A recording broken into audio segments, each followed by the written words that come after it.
My name is Emma, I am 32 years old, and I live in a quiet suburban town in the United States. My father always said family comes first, but he didn't mean my family. He meant his comfort, his image, and his golden child, my sister, Jennifer. It happened over a pot roast I had paid for, in a house I was secretly keeping afloat. My 6-year-old daughter, Maya, was sitting next to me. She was nervous. She had just gotten her hearing aids 2 days ago. They were small and pink, and she was so proud of them because they finally let her hear the birds outside. She reached up to adjust the volume because the clinking of silverware was a little loud for her new ears. That was all it took. Jennifer pointed her fork right at my daughter's face. God, can she stop fiddling with that thing? She looks like a little robot girl. I froze. I looked at my mother. I looked at my father. I waited for them to protect their grandchild. Instead, Dad took a sip of wine and chuckled. Relax, Emma, don't be so sensitive. It's just a joke. Just tell her to hide the device with her hair. It affects the whole family image. My husband, David, didn't say a word. He just stood up, walked to the front door, and opened it wide. The cold air rushed in, but it was nothing compared to the ice in his eyes as he looked at my parents. But before I tell you how everything flipped, like and subscribe, drop a comment. Where are you watching from? My name is Emma. I am 32 years old. The drive home from my parents' house was silent. Usually, David and I would debrief after a family dinner. We would talk about the food, or some sports game my dad mentioned, or how much the kids had grown. But tonight, the silence in the car was heavy. It felt like there was a physical weight sitting on the backseat between us and Maya. Maya was asleep in her car seat. I checked the rearview mirror every 30 seconds just to make sure she was okay. Her head was tilted to the side, her mouth slightly open.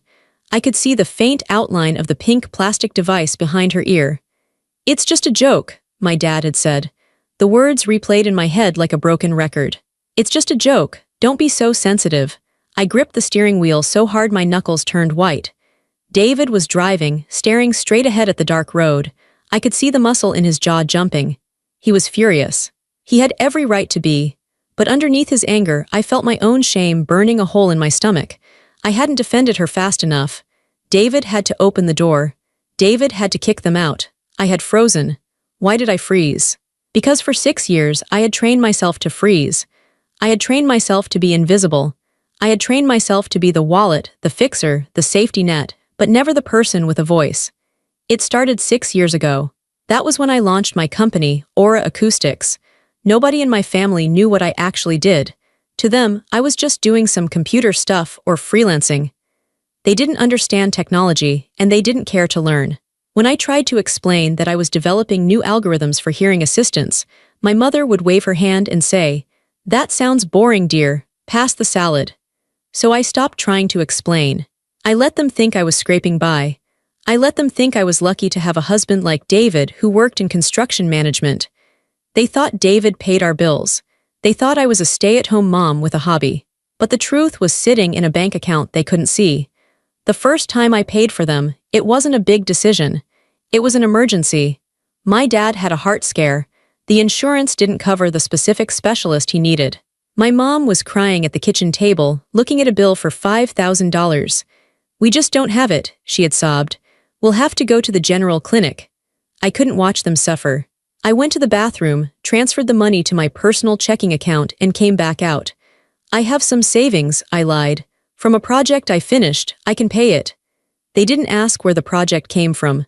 They didn't ask if I needed that money for rent or groceries. My mom just snatched the check from my hand and said, "Thank God, at least you're good for something." That was the phrase that stuck. At least you're good for something. It became a pattern. A terrifying, expensive pattern. 3 years ago, my sister Jennifer got divorced. She wanted her kids, Leo and Sarah, to go to Westbrook Academy. It is the most elite private school in the state. The tuition is $45,000 a year. Per child. Jennifer didn't have a job. She had alimony, but it wasn't enough for Westbrook. She called a family meeting. She cried about how her children needed stability. She looked at my parents, who were retired and on a fixed income. Then she looked at me. "Emma," she said, wiping her eyes, "you don't have a mortgage, right? David built your house. Maybe you could contribute. It's for the family legacy." I wanted to scream. I wanted to say, my husband built our house with his hands, but I paid for the land and materials with my hard work. But I didn't. I looked at my niece and nephew. I loved them.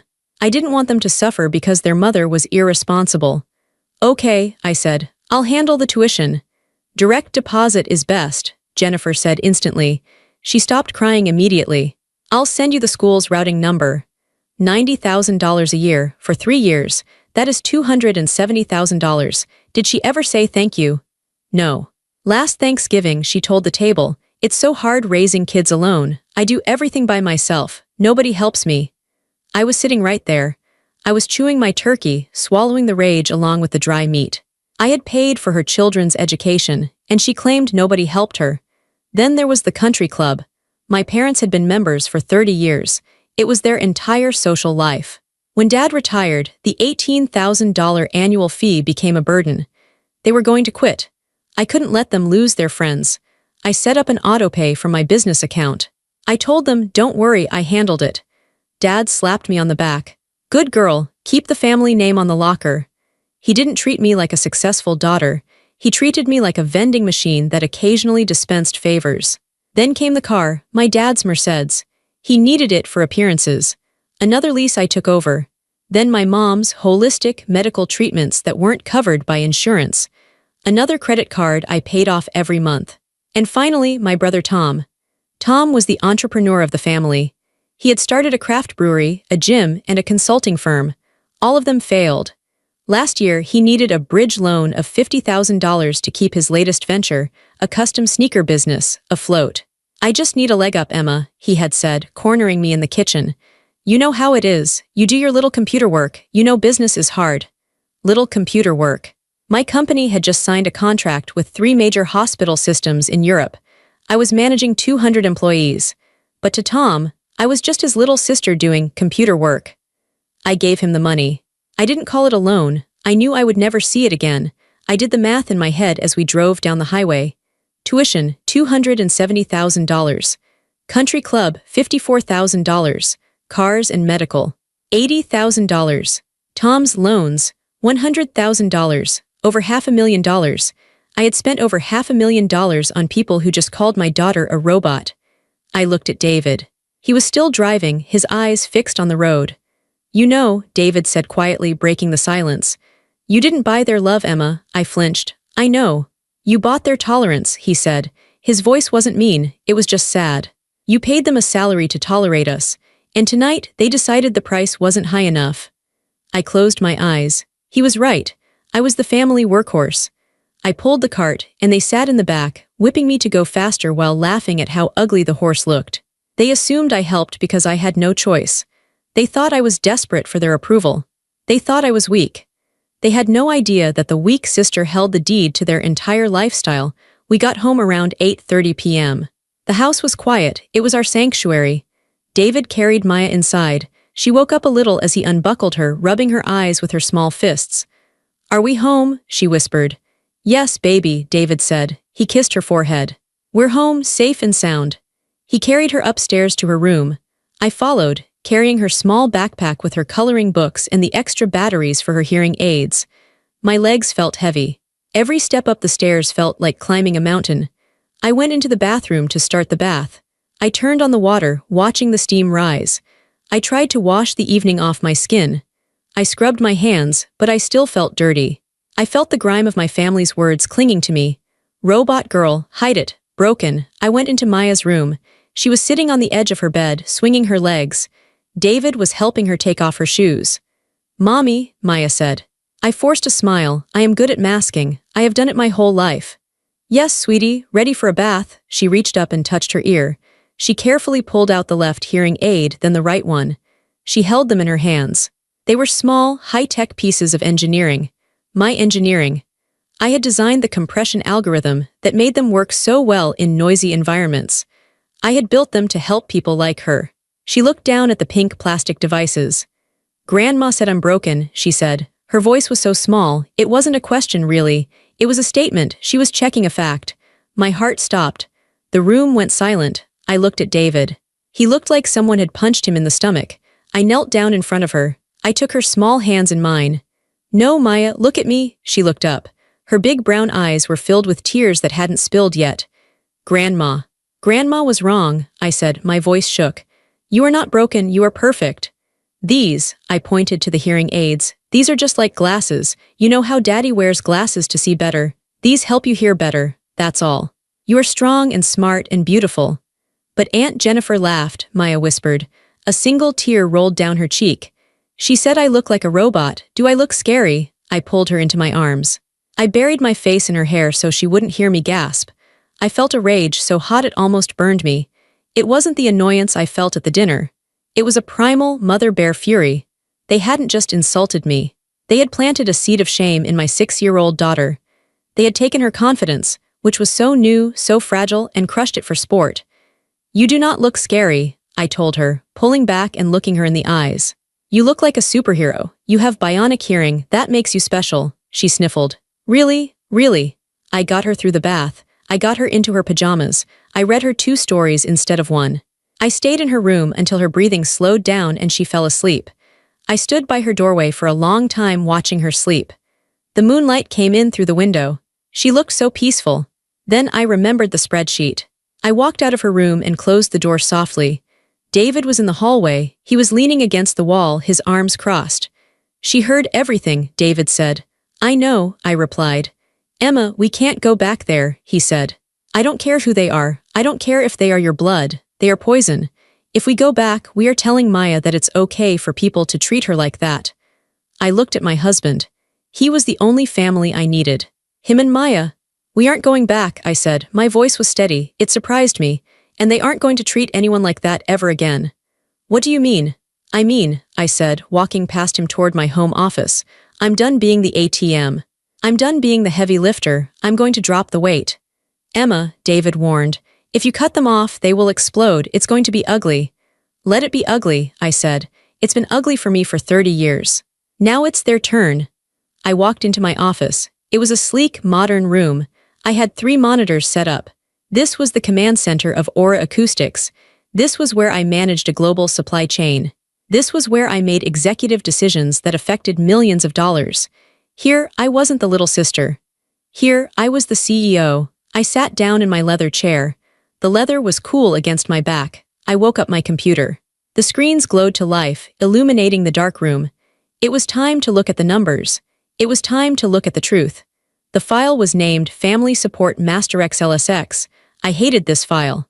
I had created it 4 years ago to keep track of where my money was going, mostly for tax purposes and my own sanity. I clicked on it. It opened instantly, a grid of colorful cells and endless numbers. I scrolled down. Row 4.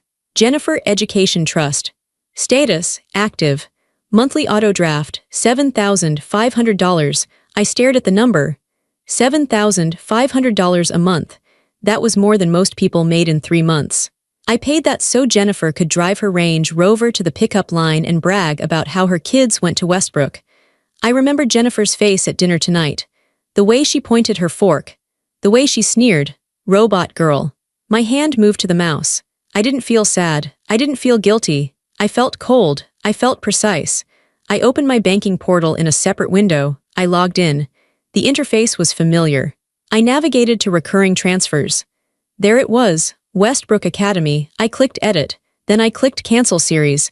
A pop-up box appeared. Are you sure you want to cancel this recurring payment? Yes, I said out loud to the empty room. I am sure. Click Status Cancelled. I went back to the spreadsheet. I highlighted the row red. Next, row 12, Mom and Dad Country Club membership. Status Active. Monthly auto draft, $1,500. I thought about my dad. It's just a joke. Don't be so sensitive. He cared more about his golf handicap than his granddaughter's dignity. He wanted the prestige of the club, but he didn't want the daughter who paid for it. He wanted the money, but he didn't want the connection. Fine, he could have the connection or lack thereof. I went to the bank tab, found the country club transfer. Click Cancel, Confirm, Gone. I felt a strange sensation in my chest. My heart was beating slower, not faster. It was a release. Every click was like cutting a heavy sandbag off a hot air balloon. I was getting lighter. Row 15, Dad Merced's lease. Status Active, Autopay, Cancel. Row 22, Mom Dr. Arrington Specialist. Status Active. Credit card on file. I logged into the credit card portal. I removed my card from the authorized user list for the clinic. Cancel. Row 30, Tom Business Support Loan. Status, monthly transfer $2,000. Tom. My big brother. The one who used to lock me out of the house when we were kids. The one who told me my business idea was cute, but would never scale. He was using my money to pay rent on a warehouse for shoes that nobody was buying. I didn't just cancel the transfer. I called the bank's automated line to put a stop payment on the check that was scheduled to go out tomorrow morning. Click, cancel, confirm. I worked down the list. Netflix subscriptions, phone plans. The landscaper who did my parents' yard. The cleaning service for Jennifer's house. I paid for all of it. I had wrapped them in cotton and insulated them from the real world. I had created monsters. I had fed them, and when they got big and strong, they tried to eat my child. It took me 45 minutes. When I was done, the active column was empty. The scheduled payments tab in my bank account was blank. I sat back in my chair. The room was silent. My phone was sitting on the desk. It was black and quiet. It was 11 p.m. They were all asleep. They were sleeping in beds I paid for, dreaming dreams I subsidized. They had no idea that while they slept, the ground beneath them had disappeared. I closed the laptop. The click of the lid shutting sounded like a gunshot in the quiet house. I stood up and walked to the window. I looked out at the street. It was dark. I'm sorry, I whispered, but I wasn't talking to them. I was talking to the old Emma, the Emma who tried so hard to be good, the Emma who thought she could buy her way into a family photo. She was gone now. And the woman who replaced her wasn't writing any more checks. The morning started like any other Tuesday. I made coffee. I made oatmeal for Maya. I packed her lunch, a turkey sandwich cut into star shapes. I put a little note in her lunchbox that said, "I love you, Supergirl." Maya seemed okay. Kids are resilient. She was playing with her cereal, but she wasn't wearing her hearing aids. They were sitting on the counter. "Do you want to put your ears on?" I asked gently. She shook her head. "Not today." "Okay," I said. I didn't push. "Maybe later." That small refusal, her fear of her own device, hardened my resolve like concrete. David took Maya to school. I stayed home. I sat at the kitchen island with my coffee and my phone. It started at 9:15 a.m. My phone buzzed. It was Jennifer. I didn't answer. I took a sip of coffee. It buzzed again immediately. Then a text, "Jennifer, Emma. The school just called. They said the tuition transfer bounced. It's embarrassing. Fix it ASAP." I stared at the screen. "Fix it, not please." Not is something wrong, just a command. I typed back.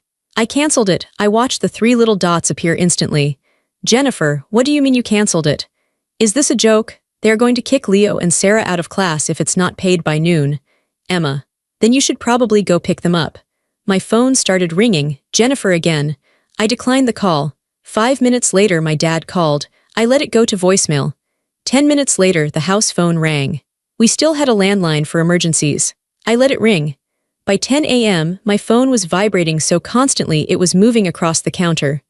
"Mom, Emma, Dr. Arrington's office said the card was declined. I'm at the front desk. This is humiliating. Call them now." "Tom, yo, the transfer didn't hit. I have a vendor waiting." "What's going on?" "Dad, pick up the phone. The club manager just called me. They said our membership is suspended for non-payment. Do you have any idea how bad this makes me look?" It was a symphony of entitlement. Not a single person asked if I was okay. Not one person asked if I had lost my job, or if I had been hacked, or if I was sick. They only cared that the tap had run dry. I finished my coffee. I washed the mug. I dried it and put it away. Then I sat down and sent one group text to all of them. "Mom, Dad, Jennifer, Tom, Emma, I am no longer funding your lives. The transfers are canceled. The cards are closed. Do not ask me for money again. Handle your own expenses." I put the phone down. The reaction was nuclear. Jennifer sent 20 texts in a minute. She called me selfish, cruel, a monster. She said I was punishing innocent children. "Jennifer, how can you do this to Leo and Sarah? They love that school. You are destroying their future because of a little joke at dinner. You are psychotic." I replied, "You can pay for their future. You are their mother." Tom texted, "I'm going to lose the warehouse. You promised to help. We had a deal." I replied, "We didn't have a deal. I was giving you a gift. The gift is over." My dad left a voicemail. I listened to it on speakerphone. His voice was shaking with rage. "Emma, you listen to me. You fix this right now. You don't embarrass this family. You don't hold money over our heads like some tyrant. You unfreeze those accounts or don't bother coming to Christmas." I laughed. It was a dry, humorless sound. Christmas? He thought threatening me with less time with them was a punishment. David, I called out. David had just walked back in the door. Yeah, we're free for Christmas, I said. He looked at my phone, which was lighting up like a disco ball. He looked at the calm expression on my face. They noticed? He asked. Oh, they noticed, I said. Jennifer is getting kicked out of Westbrook. Dad lost the club. Mom is stuck at the doctor's office. Are you okay? David asked. He walked over and put his hands on my shoulders. I took a deep breath. Was I okay? My family hated me. They were calling me names. They were panicking. Their lives were falling apart because I refused to carry them anymore. But then I looked at the counter where Maya's hearing aids were sitting. I thought about her face when she asked if she was broken. I'm better than okay, I said. I'm free. But it wasn't over. I knew them. They wouldn't just text and call. They would come here. They would demand a face-to-face. They would try to bully me into submission like they always did. They thought I was just throwing a tantrum. They thought I would cave in an hour. They were about to find out that I wasn't just a sister or a daughter anymore. I was a CEO who had just fired her worst employees. Around noon, a car pulled into the driveway. It was my parents. Dad slammed the car door so hard I felt it in the floorboards. Here we go, David said, stepping in front of me. No, I said, moving him aside gently. I've got this. I walked to the front door. I didn't open it. I waited. Dad pounded on the glass. Emma, open this door. We need to talk. I unlocked it and opened it. I stood in the doorway. I didn't invite them in. What is wrong with you? Mom screamed. She looked frantic. Her hair was messy. Do you know how embarrassing it was? The receptionist cut up the card in front of me. You cut us off, Dad shouted. His face was red. Because of a joke. You ruined the family over a joke. It wasn't a joke, I said. My voice was low and steady. It was abuse, and I'm done paying for my abusers to live in luxury. Abusers, Dad scoffed. We are your parents. We gave you life. And I gave you a lifestyle, I said. For 6 years, I paid for everything, and you treated me like dirt. You treated my daughter like a freak. We didn't, Mom cried. We love Maya. Jennifer was just. She was just stressed. She didn't mean it. She meant it, I said. And you laughed. You all laughed. So what? Dad yelled. You're going to bankrupt us. You're going to let your brother fail. You have the money. We know David makes good money. You're just being greedy. I stared at them. They still didn't get it. They thought this was David's money. They thought I was hoarding my husband's earnings. David doesn't pay for your lifestyle, I said. What? Mom frowned. Of course he does. You don't work, you just do your little computer thing. It was time. Come inside, I said coldly. Sit at the table, I have something to show you. They looked confused by my change in tone. They walked in hesitantly. They sat at the dining room table. I walked to my office and grabbed my laptop. I brought it out and set it down in front of them. You think I'm a freelancer, I said. You think I'm a housewife with a hobby. I turned the laptop around so they could see the screen. I had pulled up the Aura Acoustics annual report. My face was on the cover.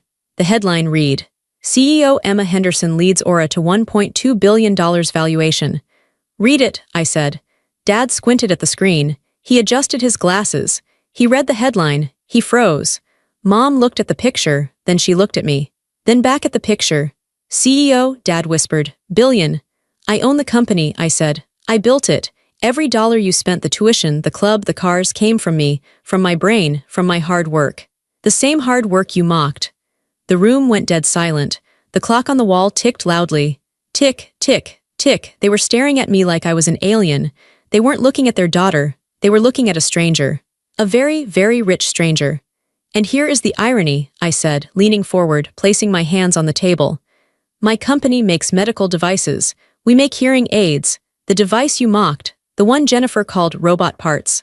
That device made me a fortune. That device paid for your country club. I saw the realization hit them like a physical slap. So, I stood up straight.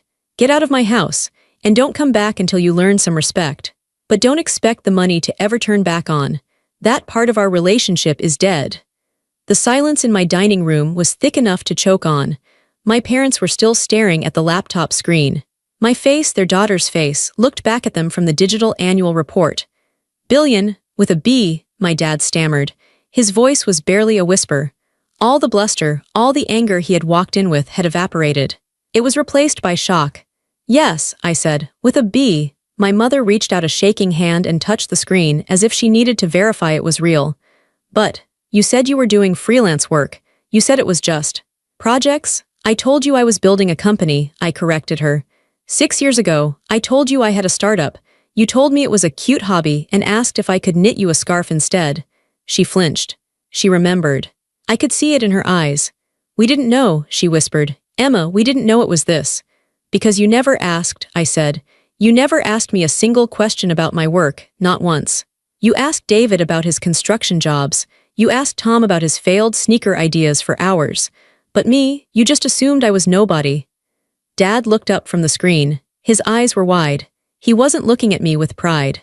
He was looking at me with calculation.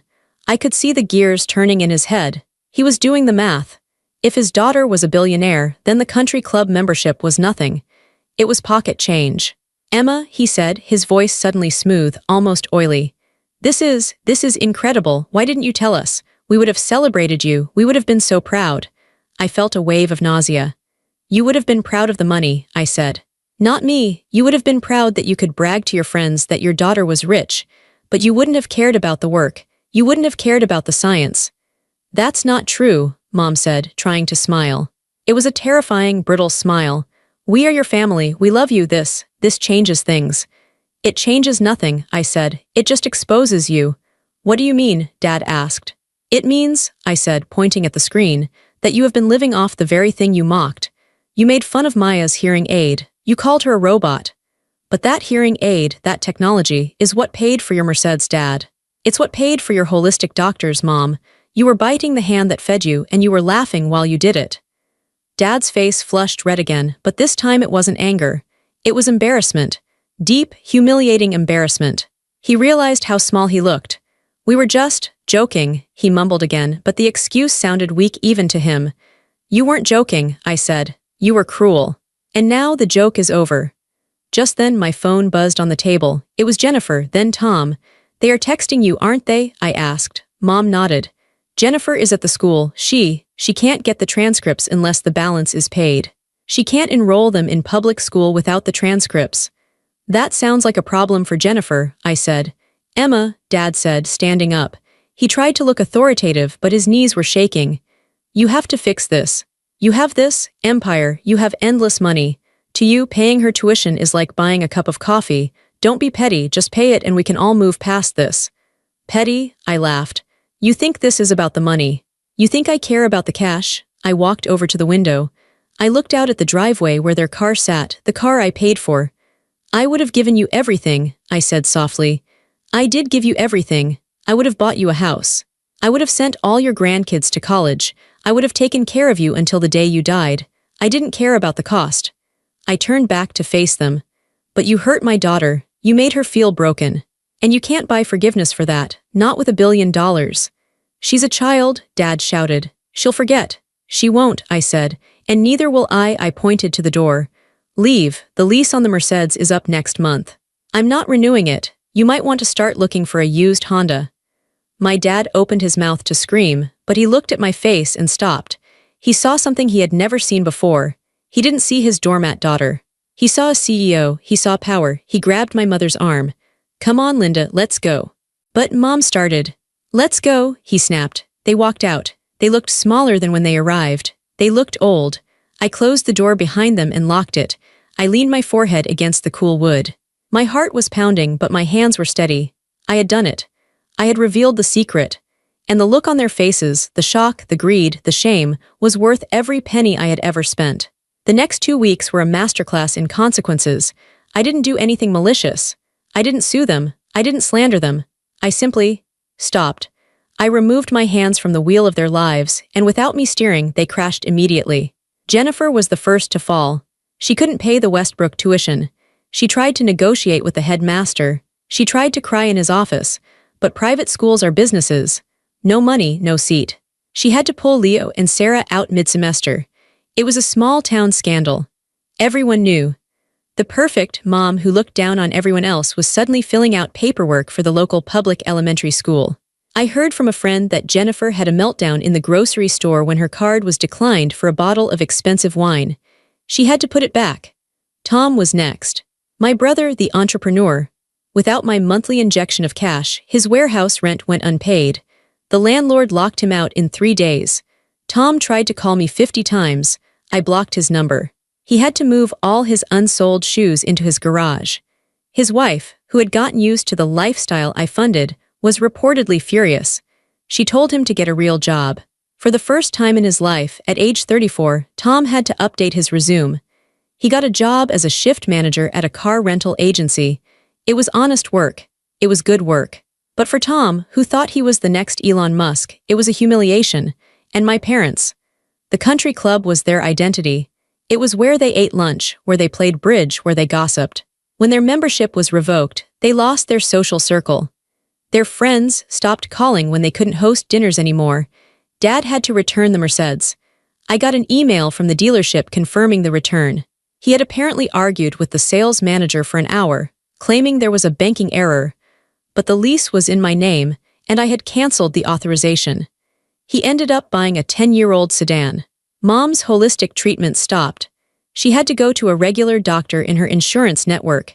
She complained to anyone who would listen that her daughter had abandoned her. But here is the thing about small towns: people talk. And people knew me, they knew David. They knew we were quiet, kind people, and they knew my parents were snobs. The rumor mill didn't side with them. It sided with the truth. People started whispering, "Did you hear the Hendersons were broke?" Apparently, their daughter was paying for everything and they treated her like garbage. Their social standing crumbled like a sandcastle at high tide. I watched it all from a distance. I didn't feel glee. I didn't feel happy about their suffering. I just felt balanced. For years, the scales had been tipped. They took, I gave, they hurt, I healed. Now the scales were even. They were experiencing the reality of their own choices. One afternoon, I was at the park with Maya. She was on the swings, pumping her legs higher and higher. She was wearing her hearing aids. She had put them back on 3 days after the dinner. "Look, Mommy, I'm flying," she yelled. "I see you," I called back. I saw a woman walking toward me. It was Mrs. Gable, one of my mom's bridge friends from the club. I tensed up. I expected a confrontation. Mrs. Gable stopped near the bench. She looked at me, then at Maya. "She's a beautiful little girl, Emma," Mrs. Gable said. "Thank you," I said guardedly. "Your mother told us some things," Mrs. Gable said. She hesitated. "She said you cut them off. She said you were cruel." I didn't say anything. I just looked at her. "But then," Mrs. Gable continued, "I saw how your father yelled at the waiter last week before they were asked to leave. And I remembered how they used to talk about you. Always poor Emma, always Emma doesn't have much going on." She shook her head. I think you probably did the right thing. Good for you, honey." She walked away. I let out a breath I didn't know I was holding. I wasn't the villain. I wasn't the bad guy. I was just a woman who finally stood up. My lawyer called me a few days later. "Emma," he said, "your father contacted my office. He's asking if there is a way to restructure the support payments. He's calling it a family stipend." I laughed. "He wants a salary for being my dad." "Essentially," the lawyer said. "He says they have become accustomed to a certain standard of living." "Tell him," I said, "that the standard has changed. Tell him the Bank of Emma is permanently closed, and if he contacts you again, bill him for the hour." "Understood," the lawyer said. "And Emma, yes, I'm proud of you. Most clients cave, you're strong." "I have to be," I said, watching Maya jump off the swing and land in the sand, laughing. "I have someone watching me." 3 weeks after the dinner, on a rainy Tuesday evening, the doorbell rang. David was at work. Maya was in the living room watching cartoons. I looked at the security camera feed on my phone. It was my mother. She was alone. She wasn't wearing her usual designer trench coat. She was wearing a simple raincoat. She looked wet and small. I debated not opening the door, but she was my mother, and she was alone. I opened the door. "What do you want?" She didn't barge in. She didn't yell. She just stood there, shivering slightly. "Can I come in?" she asked. "Just for a minute, I promise I won't stay." I stepped aside. 1 minute. She walked into the foyer. She didn't go further. She dripped water onto the rug. She looked around the house, my house, as if seeing it for the first time. She noticed the artwork. She noticed the calmness. "I didn't know," she said. Her voice was shaky. "Didn't know what?" "I didn't know you were." "This," she gestured vaguely at the air. "I didn't know you were successful. I didn't know you were strong." "I was always strong, Mom," I said. "You just didn't look." She looked down at her hands. "Your father, he's angry. He's so angry. He feels like a fool." "He should," I said. "He misses the car," she said. A weak attempt at a joke. I didn't smile. I miss us," she said. Tears started to well up in her eyes. "I miss Sunday dinners." I miss the family being together. We weren't together, Mom, I said gently. We were in the same room, but we weren't together. You were with Jennifer, you were with Tom. I was just the staff, I was the sponsor. That's not true, she sobbed. I loved you, did you? I asked. Did you love me when you let Jennifer mock Maya? Did you love me when you told me to hide my daughter's disability so I wouldn't embarrass you? She flinched. The truth hit her hard. I was trying to keep the peace, she stammered. Jennifer has always been difficult. I just wanted everyone to get along. So you sacrificed me, I said. You sacrificed Maya to keep Jennifer happy. That's not peace, Mom. That's betrayal. She started to cry harder. I'm sorry, Emma. I'm so sorry. I messed up. We all messed up. It was the first time in 30 years I had heard my mother apologize. It sounded sincere. She looked broken. Part of me, the little girl inside me, wanted to hug her. Wanted to say, it's okay, I'll fix it. Here's a check. Stop crying. But I looked into the living room. I saw the back of Maya's head. I saw her adjusting her hearing aid without shame. I accept your apology, I said. Mom looked up, hope lighting her face. Really? So, can we fix this? Can we go back to how it was? No, I said. The hope vanished. I forgive you, I said. For my own peace, I forgive you for being weak. I forgive you for not protecting us. But we are not going back. You don't get access to my life anymore. You don't get access to my daughter. But family, she whispered. Family protects each other, I said. You didn't protect us. You are welcome to call on birthdays. We might come to Thanksgiving in a few years. But the money, the support, the constant access, that is gone forever. She stared at me. She realized I wasn't punishing her. I was setting a boundary, a permanent, concrete boundary. And Mom, I added. Yes, you said you didn't know I was successful. You said that's why you treated me that way. She nodded. That makes it worse, I said. You didn't value me when you thought I had nothing. Why would money change that? If you only love me because I'm a CEO, you don't love me at all. She stood there for a long time. The silence stretched. Finally, she nodded. She understood. Okay, she whispered. Okay. She turned around and opened the door. The rain was still falling. Goodbye, Emma, she said. Goodbye, Mom, I said. She walked out to her car. I watched her drive away. I didn't feel sad. I felt clean. I felt like a wound that had been infected for years was finally cleaned out and stitched up. It would leave a scar, but it would heal. 6 months passed. The change in our house was physical. The air felt lighter. We laughed more. Without the financial drain of the Hendersons, my savings compounded. But more importantly, without the emotional drain, my energy returned. I poured that energy into Maya, and I poured it into my work. One morning at breakfast, Maya came running into the kitchen. She was wearing a bright purple dress and her pink hearing aids. Mom, look, she yelled. She spun around. I'm ready for the presentation. Today was show and tell at her school. She had decided to show her hearing aids. My heart squeezed. 6 months ago, she wanted to hide them. She thought she was a robot. You look amazing, I said. What are you going to say? I'm going to tell them how they work, she said excitedly. And how I can hear the teacher even when she's facing the whiteboard. And how my mom invented the special computer inside them. I choked up. You're going to tell them I invented it? Yeah, she said, because you're a genius. I grabbed her and hugged her tight. You are the genius, baby. I drove her to school. I walked her to her classroom. I watched through the window as she stood up in front of 20 kids.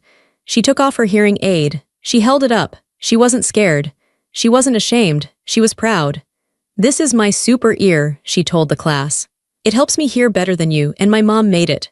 The kids didn't laugh. They leaned forward. They said, cool, and wow. I walked back to my car with tears streaming down my face. That afternoon, I went to my office. I called a meeting with my CFO. The charitable giving fund, I said. I want to restructure it. Okay, he said. What are you thinking? I want to start a foundation, I said. Specifically for children with hearing loss in low-income families. I want to pay for devices, speech therapy, and this is important education for their families. I want to teach parents how to support their kids. That's a great idea, Emma, he said. How much do you want to allocate? I pulled up the old spreadsheet. The family support file. I looked at the total I used to spend on my ungrateful family. Tuition, cars, clubs. It was over $150,000 a year. Start with $200,000, I said, and we'll grow it from there. I took the money that was used to silence my family's toxicity, and I used it to give a voice to children who needed it. I came home that night to a quiet house. David was cooking dinner. Maya was drawing at the table. There were no frantic texts from Jennifer, no guilt-trip voicemails from Dad, no demands from Tom.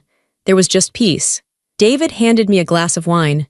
"How was your day, CEO?" I smiled. "It was perfect." We sat down to eat. Maya told us about her presentation. She chattered happily, her voice clear and confident. I looked at my husband. I looked at my daughter. This was my family. The people who loved me for me, not for my checkbook, not for my utility. The silence from my parents' house was deafening, and it was the most beautiful sound I had ever heard. "I'm looking at you now. Yes, you, I know why you clicked on this story. I know why you're still reading. Maybe you have a sister who makes you feel small. Maybe you have a father who only calls when he needs something. Maybe you have a mother who criticizes your children and calls it advice. Maybe you are the strong one, the fixer, the bank. You tell yourself it's your duty. You tell yourself, but they're family. You tell yourself that if you just give a little more, suffer a little more, pay a little more, they will finally love you the way you want to be loved. I need you to hear me, they won't. You cannot buy respect. You cannot pay for love. And you should never, ever bankroll your own abuse. It took me 30 years to learn that. It took seeing my daughter's heart break to finally wake up. Don't wait that long. If your family mocks your child, if they minimize your struggles, if they benefit from your strength but belittle your worth, walk away. Close the wallet. Block the number. Lock the door. It will be scary. They will scream. They will call you selfish. They will try to make you feel like the villain in their story. Let them. Because in your story, you are the hero. You are the protector. You are not abandoning them. You are choosing yourself. You are choosing your peace. You are choosing to save your energy for the people who actually deserve it. I lost a family of leeches, and I gained a life of freedom. My daughter knows she isn't broken. My husband knows he is my partner, not my ATM. And I know that I am enough. Just me. Not Emma the CEO, not Emma the savior, just Emma. And that is worth more than all the money in the world. So take a deep breath. Look at the spreadsheet of your life. And don't be afraid to click cancel. Your peace is waiting on the other side.